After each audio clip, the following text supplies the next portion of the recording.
It's the smartest thing you've seen in court. The smartest thing I ever saw in a court wasn't accomplished by an attorney, but by a 16-year-old girl. I bet she's a lawyer now, as it was some years ago. If not, she's surely doing something that requires similar talents and abilities, because she removed a threat and constant victimizer from our community when lawyers couldn't. It wasn't a particularly important case, but she approached it acting as her own attorney and as if she had been arrested for unaliving someone. She even brought her own self-produced Technicolor slide and video shows. She had been pulled for speeding and running a stop sign by a county deputy who was the brain of our resort community, from which the only way into the city where many of us worked or had other homes was by passing through a small town. Deputy Thug, as we called him, often lay in wait behind huge trees in the darkness, not just for lawbreakers but for people to harass at night when observers were not about. His favorite victims were minorities and teenagers and younger women of any race. He never pulled mature men, even if they were flying low, or older women, maybe for fear of husbands and sons, or maybe they reminded him of his mother. Almost all of our law enforcement officers were extremely polite and courteous, even if they hauled you off to jail. But people were afraid of this man. Everyone, even other deputies, knew that those he pulled were far more likely to be innocent than guilty and that he threatened violence and set people up, but no one had been able to prove it, with or without lawyers. Deputy Thug was not merely a liar, but a bully with no one controlling him.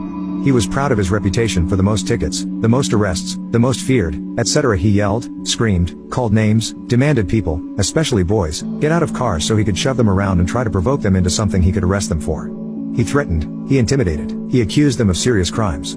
I know it was true, because I saw it, and spoke up about it, and later I was also targeted. He was nasty and very threatening until I convinced him I knew my rights, and for reasons not worth going into here, he wouldn't be as likely to win my kind of fight as he would a violent one against a teenage boy.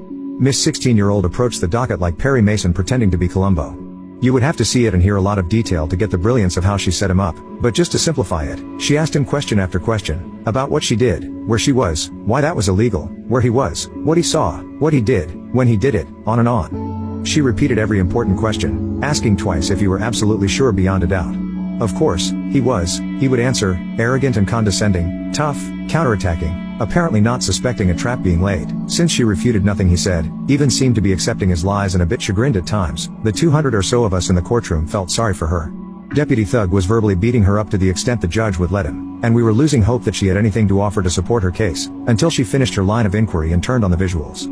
She turned from Columbo into a 16-year-old ace prosecutor and proved with the slides and film that every single answer he had given her was a lie. She had not even been where he claimed and wrote on the ticket that the incident happened. He had not pulled her at the time he said and wrote. There was no stop sign where he said she had run one. The speed limit at the place he cited was higher than he said she was driving, on and on and on. Then, after she had disproven all his claims beyond a doubt, she proved that both the place she actually was and the place he falsely claimed to have pulled her weren't even in his jurisdiction. He had no right to pull her or ticket her, let alone threaten to arrest her, as if she had been committing grand theft auto. And during that process, she handled him as if she had 30 years experience in dismantling the defenses of hardened criminals, and he lost control and exploded at her when he realized she had shown him up as a liar and abuser of his authority.